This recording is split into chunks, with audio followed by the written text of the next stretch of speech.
Right, so further bad news for Israel has just dropped as it seems serious questions need answering about the honesty of their statistical reporting, even being raised in their own press. It says a lot of a nation that accuses others of publishing dodgy statistics, being caught blatantly doing so itself, it seems, but then the shamelessness of the blue and white state never seems to have a limitation. As we are all too aware of at this point, the whole reason Israel supposedly went into Gaza was to get their hostages back after that night of October 7th in 2023 and render Hamas completely inert, never able to rebuild or recover ever again. They were the two main goals. What we borne witness to instead, though, is ethnic cleansing, genocide, forced displacement, and the wanton destruction of society from one end to the other of a land Israel itself already occupied. What we've seen is their own leadership end up with arrest warrants issued over what they've done, the awakening of the world to the true nature of Israel with regards to the Palestinian people, and a level of depravity for so many in the West insulated from such scenes that we'd thought were consigned to the history books. So given what Israel has done versus what they claimed they set out to do, they have failed utterly, and the numbers, unlike Israeli politicians, their allies and their spokespeople, do not lie. Right, so the claims made by Israel insofar as their determination to wipe out Hamas are coming for, well, some heavy questioning in recent days, following the failure of the latest round of ceasefire talks especially, ending as they always do as a result of Netanyahu and his team moving the goalposts until they inevitably fail, even after Hamas had conceded to even allow Israel to remain in Gaza, which all led to rocket attacks from Hamas beginning once again.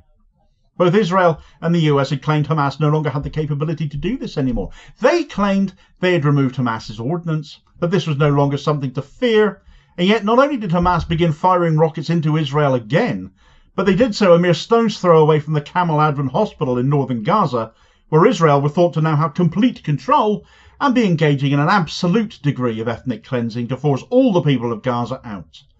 Not only were Hamas still there in the north, but they were still very much armed, and this has had many people around the world, not least I dare say the people in Israel, questioning the claims being made regarding Hamas by their government.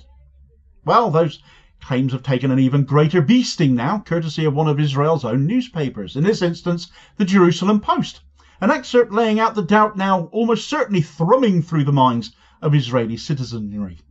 Here's an excerpt. Discrepancies in the reported numbers of Hamas and Palestinian Islamic Jihad fighters highlight inconsistencies in Israeli accounts. Before the war, the army estimated Hamas forces to be at 25,000, yet claimed to have killed 17 to 20,000 fighters during the genocidal war. However, recent reports suggest Hamas currently has 20 to 23,000 fighters, indicating either an almost complete replenishment of its ranks, or that initial estimates of their total forces were significantly understated, with some sources suggesting pre-war numbers as high as 40,000. This discrepancy undermines claims of a decisive Israeli victory and raises questions about the accuracy of reported successes. Further complicating the situation, military briefings conflict with estimates of Hamas's current strength. While some reports suggest northern Gaza has been largely cleared of fighters, others point to significant concentrations of resistance forces throughout Gaza. Adding to the confusion is the influx of poorly trained recruits, according to the report, highlighting the ongoing capacity of Hamas and the PIJ to regroup despite significant casualties. This inconsistency casts doubt on the effectiveness of the Israeli military's operations and raises obvious concerns about its transparency. Even Israel's own media, more than one source at that, given how long other outlets like Haaretz have been criticising Netanyahu's barbarism, are questioning the transparency and the factual accuracy of what they are being told by their own government.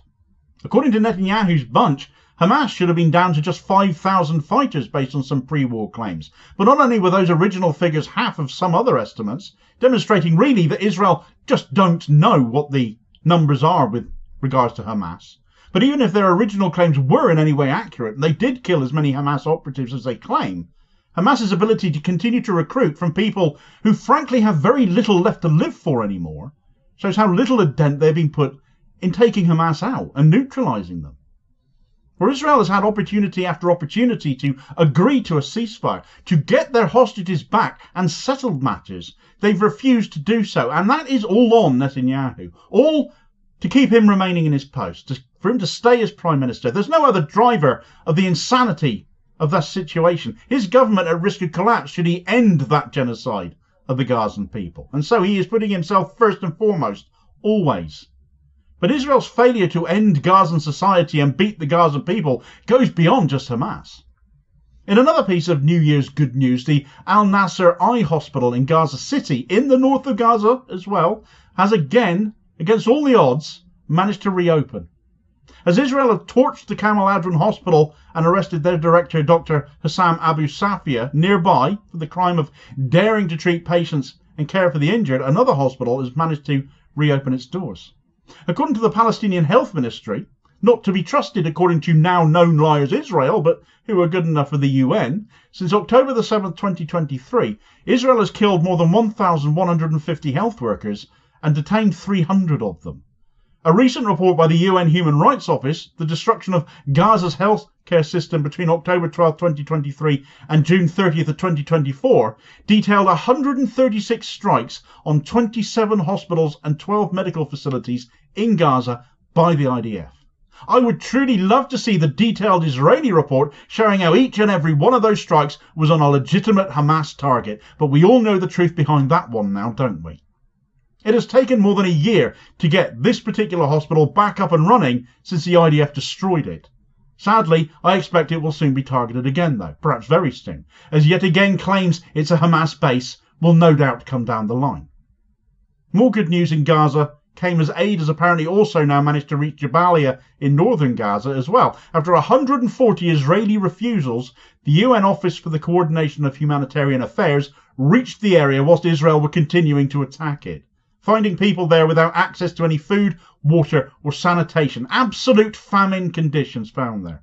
So what has Israel done in retaliation to that news? Well, for one, made sure even less water is available, as according to the Quds News Network, Israel bombed the desalination plant on Old Gaza Street, removing facility to make fresh water out of salt water. On top of that, a tented encampment in Khan Yunis was bombed by Israel last night, once more killing predominantly women and children.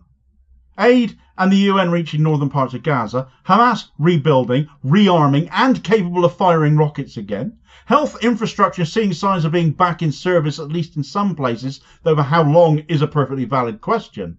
But this all goes to show the resilience of the Gazan people, the determination in the Gaza Strip to not go quietly into the night, and all of it exposing the horrifying scale of Israeli lies and misleading statistics. So what can Israel come back at that with? Well, surprise, surprise, even more of the same.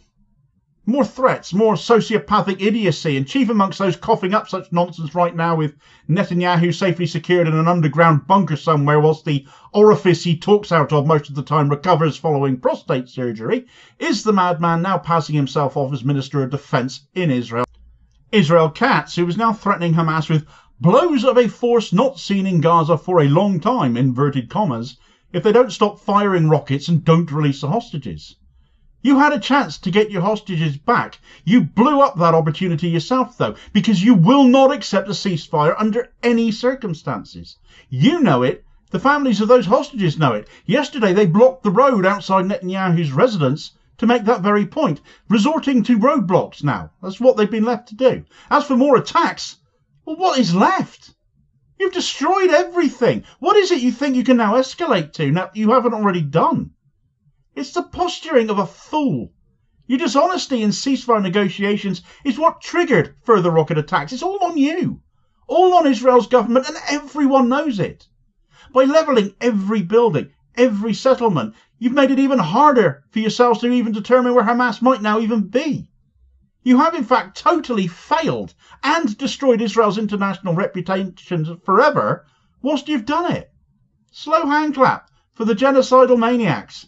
If these are God's chosen people, God clearly doesn't think much of us. It isn't just Israel being rumbled in the Middle East, however, as the truth has come out in no uncertain terms concerning the new regime in Syria led by HTS. You are, as this channel has made clear now a bunch of times, just another bunch of disparate terrorist forces from Islamic State to Al-Qaeda who have come together and put on a suit to give the impression of civility when they are still as barbarous as ever. Where some Western nations have sought to legitimize what is appearing more and more each day to be a de facto dictatorship in Syria now, Attacks on supposed Islamic State targets by France show they're not going to be fooled by who is in charge there now, and as such, neither should anyone else be. Get all the details of that expose in this video recommendation here as your suggested next watch. Please do also hit like, share and subscribe if you haven't already done so. It all very much helps to support the channel and is very much appreciated. Plus, I'm sure you'd hate to miss new daily content dropping as well. And I'll hopefully catch you on the next vid. Cheers, folks.